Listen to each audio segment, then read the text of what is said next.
Hi, this is Dennis with Second Chance Tackle, and a lot of folks have requested me to do a video on this reel, and quite honestly, I'd like to tell you I know what it is, but I don't know what reel it is.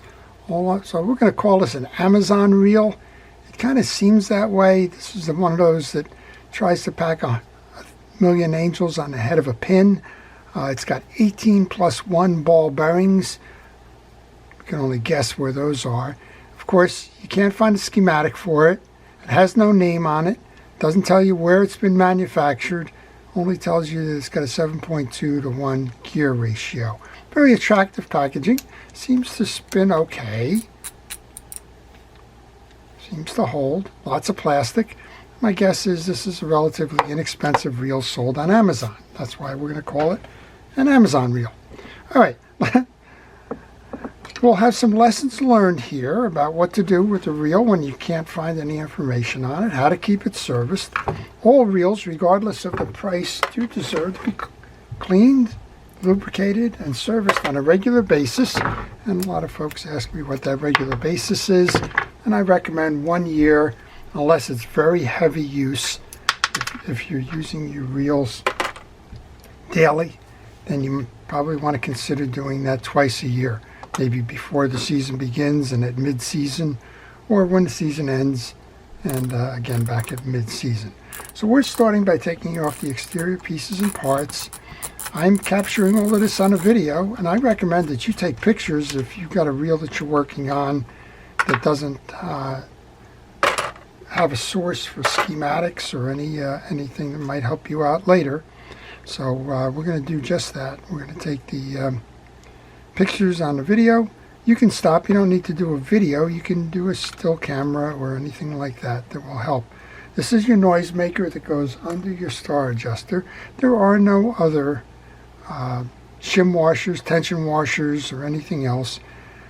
There is a sleeve that comes through here, and I'm not sure. I guess we do have an anti-reverse because it is an 18 point plus one. Plus one would be that anti-reverse clutch. And we have the inner sleeve for that comes through the case. While I'm taking away the pieces and parts here, I want to encourage you to subscribe to my channel if you like the art of reel service and repair. If you like learning about fishing reels, about topics that are relevant to the industry, then I would encourage you to subscribe. Well, I'm looking and I see 2 screws here and 1 screw in the back. I'm not sure if those are the only screws holding the side plate on. So my next step is to remove the spool and the side plate.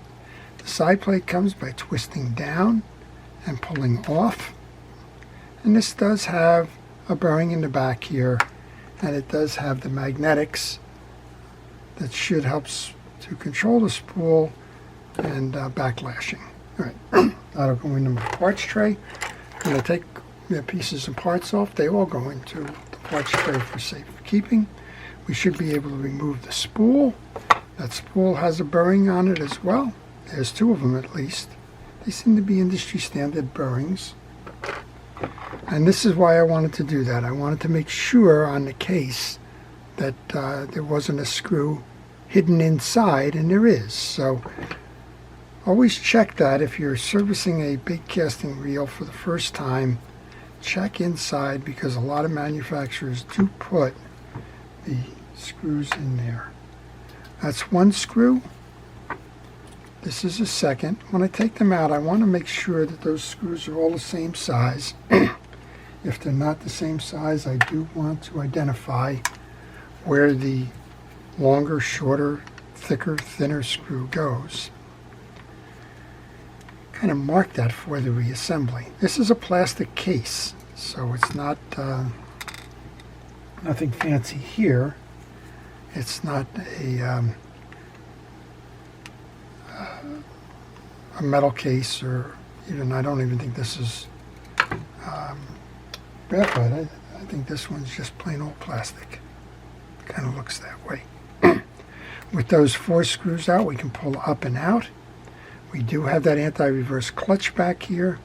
Surprisingly, it's got 18 ball bearings, but none of them are in that side there. I guess that's just a little point for your pinion gear. I know, yeah, just have a bushing. I would expect to see something on that side that might resemble a bearing with 18 of them. I'm going to guess we probably have 4 or 5 of them in the handle. So far we've seen 2 of 18. We're going to remove the yoke springs right away.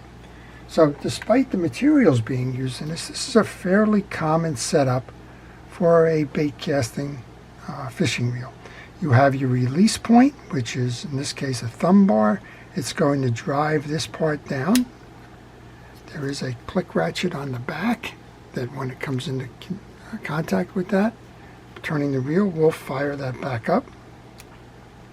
If I had any strength in my hand, I would fire it back up. Just like that, and clear it. When that goes down, it pulls the yoke out so that it can release the spool to go in the free spool. Let's remove the main gear. This is that click ratchet we were showing you before. Maybe with that off we can show it to you again. See how it intersects there on that? And when you turn again, I'm going to just lift it back up with my hand, but when you turn it, it will flip that back. We are going to pull off the yoke and the pinion gear. We're going to remove the click ratchet and washer. And well, this looks to be a brand new reel, so I'm not quite sure why it was sent in for service. I am going to guess, since I can't see, that there's a possibility of a bearing being back here. I'll put a little bit of oil on that, a little bit of oil on each of the Teflon gears. You don't need the oil there. A little bit of oil inside the trip mechanism. This would be an interesting theory, because I just don't know. In a plastic case, do the oils and greases and the like evaporate quicker? Don't know. This is certainly running easier now that I put the oil in there. So it may be that this reel was sitting on a boat for a while. Maybe it's a backup for when a friend comes along, that you don't worry if the reel goes overboard, kind of thing. Not quite sure what the whole thing is going on there, but that's okay. All right, we've put the back end washer on the shaft. Just checking this. I don't expect to see any wear, but interestingly enough, it got stuck to the main gear. Another indication that this probably was sitting in a hot spot, maybe even just in a rod holder. I don't know. It doesn't show that on the casing. The case is very clean. This is tarnish. It's not raised, not pitted. I can only guess what the material is in this brass colored reel. But regardless, as I mentioned, it doesn't matter if you've paid $25 for the reel or you paid $225 for the reel. You should service it on a regular basis. And in this case, we're going to add the grease back in. I'm probably going to want to put that pinion gear in next. We're going to clean this up. There is a little bit of grease hanging out on this one. The only place I've seen any grease so far is on the back bearing.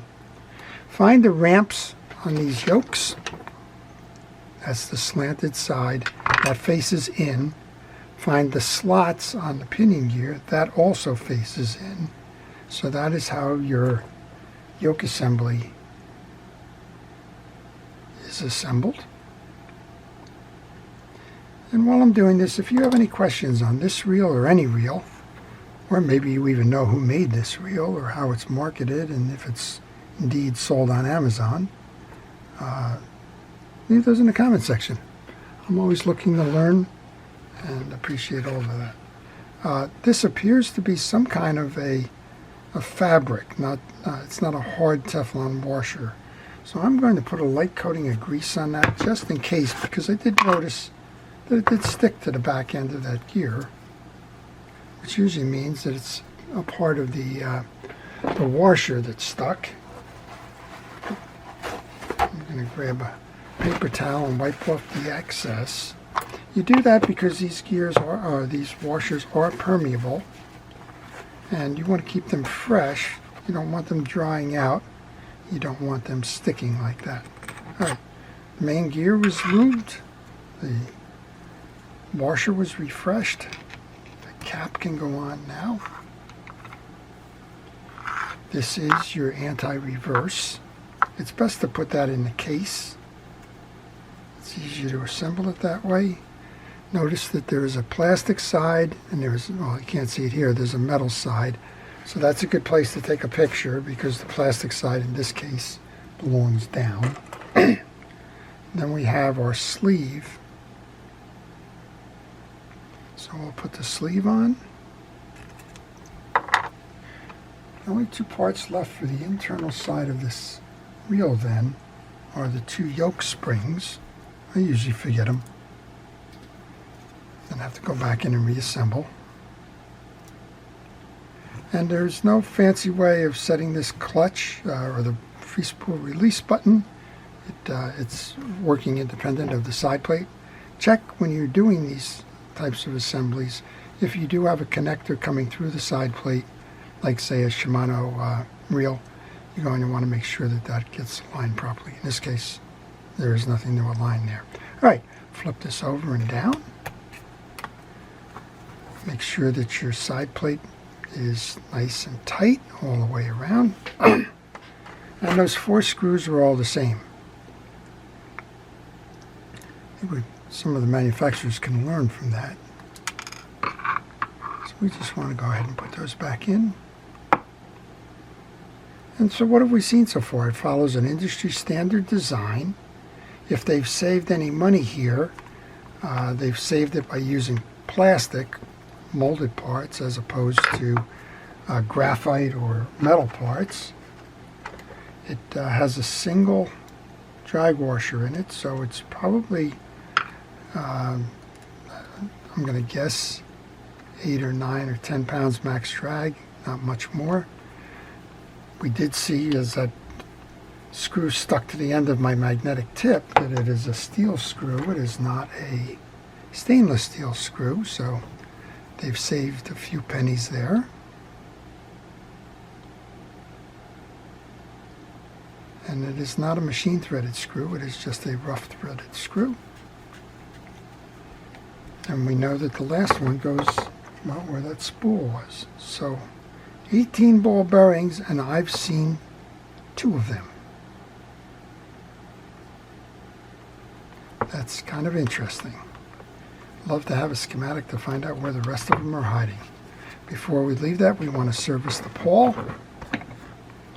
There is a slot on the cap. The cap is plastic. You always want to be careful when you're dealing with plastic parts, particularly these caps. Either this or the line guide can fail because the plastic can shatter. So be careful as you remove it.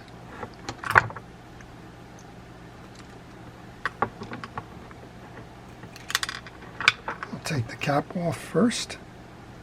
And we want to grab the pawl. Sometimes you can just tap. Yeah, this reel doesn't show as though it's been used very much at all. There is a little bit of grease hanging around on its shoulder. Just knock that off. And then you can reinstall. That's simple. Don't overlook doing the pawl. Just because it's a new looking reel doesn't mean that there isn't something in there that may be interfering with performance. Alright, well 18 is quite the mystery to me. You have the spool bearing that we saw. We have the bearing on the back plate, which we saw. And there's 16 of them hiding out here somewhere. I can't imagine that they put 16 bearings in the spool, in the handle, but maybe they did. I don't know. All right, let's bring that around. Just flip it back into position. We'll bring the click mechanism, noise